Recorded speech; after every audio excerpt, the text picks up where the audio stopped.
Dark chocolate. Dudes. Imported siguro to.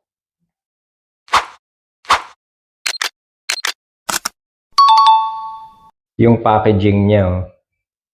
Unang tingin, akala mo imported. May nagpadala lang sa atin ito. Tingnan natin kung saan gawa. Ayan, oh. Balmarce Food Marketing Corporation, Cagayan Valley Road, Longos, Pulilan, Bulacan. Hindi pala siya imported. Gawang Pilipinas, gawang Bulacan. Pero, ang itsura niya, oh, talaga naman. Yung packaging niya kasi maganda. Ayan, oh. Mukha siyang imported. With stevia. Ito yung parang halaman na matamis. Ayan siya, oh. Nakatikim na ako nitong halaman na to. Diyan din sa Pulilan mismo. Meron isang kainan dyan na ito yung specialty nila. Lahat ng pagkain nila may halo nito. So, no sugar added. Ibig sabihin, ito lang yung ginamit nila para tumamis tong dark chocolate. So, medyo masarap siguro, no? Actually, yun ang laging tanong natin, masarap ba? Pero tingnan muna natin yung nutrition packs niya. Anyway, ayan, 12 pieces siya, no? 54 grams, approximate 12 pieces. Mamaya ipopost natin kung magkano siya. Nutrition packs niya, serving size niya, ayan, 9 grams. And then, yung calories niya, ayan, 50, no? Yung total fat niya, 3. Cholesterol niya, 8 mg. Sodium niya, 7 mg. Yung carbs niya, 3 grams yata ito. May sugar siya, oh. Sugar, 1 g. Total protein niya, 2 g. Calcium, 20 mg. Yun, medyo healthy ito. Iron niya, 7 mg. Yung potassium niya, wow, ito. Mainam to, may potassium, oh. 96 mg ang potassium niya. Tapos, ayan yung ingredients niya. Cocoa powder, kernel oil, palm, Yan, oh.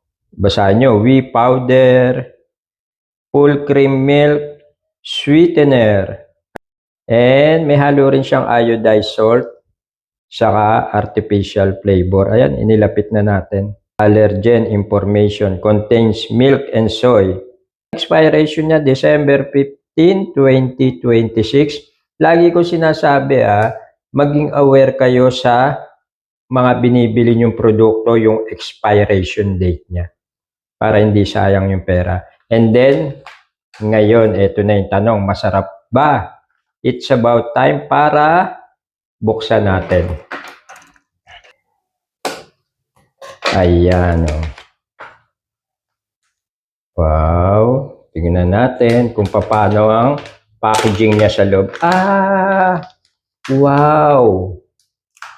Okay, Bukod sa packaging niya sa labas, pagdating sa loob, ayan din. Nakapack pa rin siya.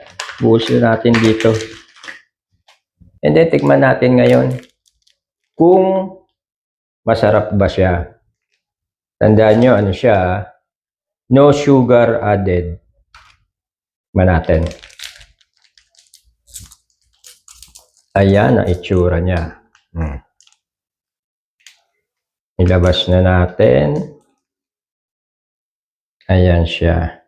4.5 grams bawat isang balot na ganito, no? Tikman natin. O kaya, tingnan muna natin yung loob.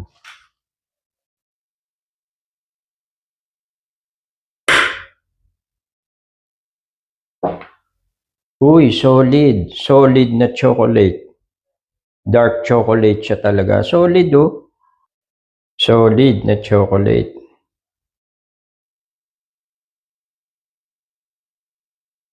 Ang tanong, masarap ba? Tikman natin. Masarap. Talagang Dark chocolate siya talaga. Ayan, kung mahilig kayo sa dark chocolate, sulit to. Masarap. Masarap siya. At ano nga dark talaga kasi medyo mapait pa nga siya Kasi dark chocolate talaga. Sulit ang pera dito. Kung ina-expect nyo yung dark chocolate talaga na lasa, eto. Ang review natin dito sa dark chocolate, sulit ang pera. Masarap.